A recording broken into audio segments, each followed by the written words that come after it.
খুব ভালো, যোগ্য ছেলে দেখে বিয়ে দেয়া হলো। পরিবারে অশান্তি নেই এমন দিন নেই।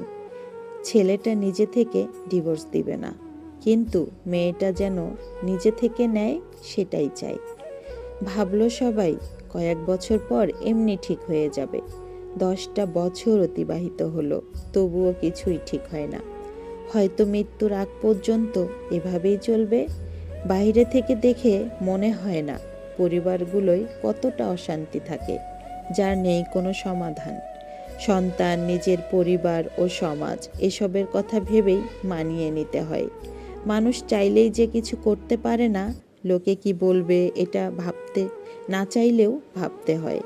এতটা সহজ নয় সমাজের বিরুদ্ধে চলা। আর সমাজের দোষ দিয়ে কি হয়, যেখানে পরিবার হচ্ছে এমন এক স্থান মৃত্যুর আগ পর্যন্ত থাকতে হবে, সেখানেই শান্তি নেই। সমাজ আর কতটুকু অশান্তি দিবে? আঘাত তো এক বিছানায় শুয়ে থাকা মানুষটা দিচ্ছে, সমাজ না।